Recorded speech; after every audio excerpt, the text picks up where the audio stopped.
लखनऊ के लेवाना होटल अग्निकांड के बाद से प्रशासन एक्शन में है। होटल को जल्द ही सील किया जाएगा। इसके बाद होटल गिराने की प्रक्रिया शुरू कर दी जाएगी। यही नहीं, पुलिस ने मामले में अब होटल मालिक समेत 3 लोगों को हिरासत में ले लिया है, पूछताछ कर रही है। खबर यह मिल रही है कि होटल को बिना नक्शा पास कराए ही बनाया गया है। डीआईजी आकाश कुलहरी आज मौके पर मुआयना करेंगे, दौरा करेंगे। सबसे बड़ा सवाल यह है कि जब नक्शा था नहीं तो होटल बना कैसे? व्यवस्था सही नहीं थी तो एनओसी दी कैसे गई? जिन अधिकारियों की गलती है आखिर उन पर कब कार्रवाई होगी? किसी होटल व्यवसायी पर कार्रवाई होने में तो देर नहीं लगी है, तुरंत मामले को दर्ज कर लिया गया है। लेकिन यहाँ पर फायर के लिए एनओसी ले आनी पड़ती है, नक्शे के लिए आपको पास कराना पड़ता है। ये तमाम चीजें थी नहीं तो इतना बड़ा होटल बना कैसे?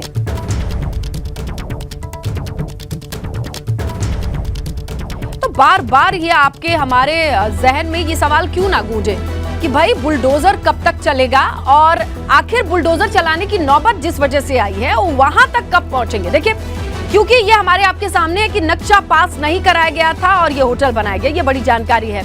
लखनऊ विकास प्राधिकरण को कोई नक्शा ही नहीं पेश किया गया था लेवाना होटल को लेकर के।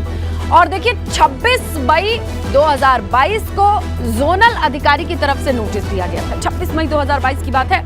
और जब जवाब नहीं दिया गया तो 28 अगस्त 2022 को दोबारा नोटिस भेजा गया था। ठीक है, इसके बाद घटना के बाद होटल को तत्काल सील करने का आदेश भी जारी किया गया था।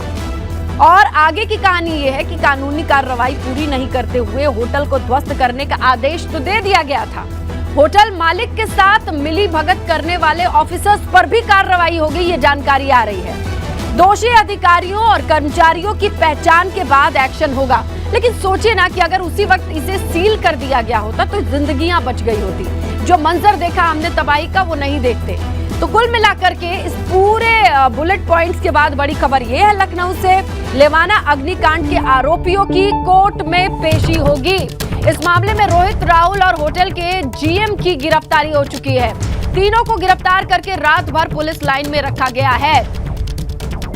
तो देखिए, होटल के जो मालिक हैं उनके ऊपर तो शिकंजा कसता दिखाई दे रहा है, लेकिन बार बार नोटिस के बावजूद भी होटल को सील नहीं किया गया। ये कैसे हुआ? बिना नक्शा के ये होटल बनकर के तैयार हुआ, ये कैसे हुआ? एनओसी फायर के लिए थी नहीं लेकिन ये होटल चल रहा था, ये कैसे हुआ? और ये अकेले इस होटल ने कर लिया, समझ तो नहीं आता है। चलिए समझने की कोशिश करते हैं। हमारे सहयोगी विवेक त्रिपाठी बारीक नजर बनाए हुए हैं। विवेक, ये बताइए, होटल के मालिकों को तो गिरफ्तार कर लिया गया, ये खबर आ रही है, उस बाबत भी जानकारी दीजिएगा। लेकिन इनकी किससे साठ-गांठ थी, इसे लेकर के अंदर खाने से कोई खबर है? इसलिए लगता 60 खुल चुकी है एलडीए के अधिकारियों से। 60 और एलडीए के जो वीसी हैं डॉक्टर इंद्रमणि, उन्होंने कल ही 22 इंजीनियरों, ये जो इस जोन में यानी जहां पर ये होटल बना है इस जोन में तैनात थे, 22 इंजीनियरों के खिलाफ विभागीय जांच के आदेश दे दिए हैं। और ये 2017 से अब तक तैनात थे, यानी 2017 जब से ये होटल बना था लेवाना होटल, जिसमें पीछे हम देख रही हैं आप, आग लग चुकी थी और धुआं से पूरे भर चुका था। लोग मर चुके थे, 4 लोगों की मौत हुई, 10 से ज़्यादा लोग गंभीर स्थिति में हैं जो अभी अस्पताल में भर्ती हैं। 60 सबसे बड़ी तो एलडीए की थी। एलडीए के जो इंजीनियर थे, यहाँ पर अभियंता थे, जो प्रवर्तन दस्ता होता है उसके लोग थे, उन लोगों की जानकारी में था और बार बार नोटिस चस्पा करके यहाँ चले जाते थे, लेकिन कार्रवाई कोई नहीं होती थी। जबकि इसको सील करना चाहिए था, अवैध रूप से चल रहा था, बिना कमर्शियल नक्शे के चल रहा था, सील करने की कार्रवाई नहीं हुई, नोटिस चस्पा करते रहे और होटल चलता रहा। अंततः उसका नतीजा ये हुआ कि 4 लोगों की मौत हो गई और 10 से ज़्यादा लोग घायल हैं। एलडीए सबसे पहले जिम्मेदार है, उसके 22 अधिकारियों को जो यहाँ इस जोन में तैनात थे उनको जांच के उनके आदेश दे दिए गए। इसके दूसरी जो जिम्मेदारी है वो फायर डिपार्टमेंट की है, अग्निशमन विभाग। अग्निशमन विभाग ने एनओसी दे दिया। आप ये सामने देख रही हैं जिस तरह से जो मंजिलें हैं और मंजिलों के बाहर जो प्लेट्स लगी हैं, जो छोटे छोटे जो पाइप हैं उस पर प्लेट्स लगाई गई हैं। ये प्लेट्स हवा को अवरुद्ध कर रही थी, यानी अगर खिड़की होती, शीशे लगी खिड़की होती, शीशे तोड़ दिए जाते और ये प्लेट्स ना होती तो शायद धुआं बाहर निकल जाता, लेकिन इन प्लेट्स की वजह से धुआं रुक गया। इस वजह से लोगों की दम घुटने से मौत हुई। पूरा धुआं,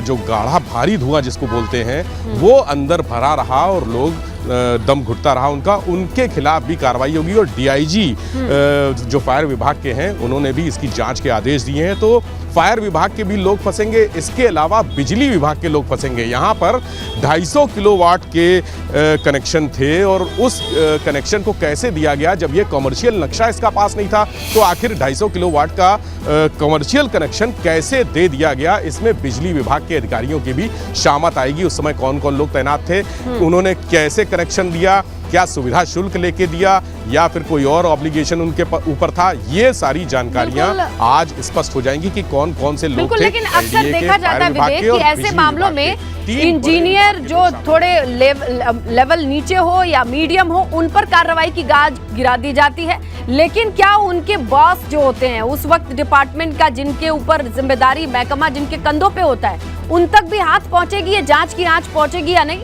ये देखना बहुत अहम रहेगा। इसीलिए आज पूरे दिन इस पूरे प्रकरण को लेकर के अपडेट आती रहेगी। विवेक, आपके जरिए हम दर्शकों तक पहुंचाते रहेंगे। शुक्रिया तमाम जानकारी के लिए।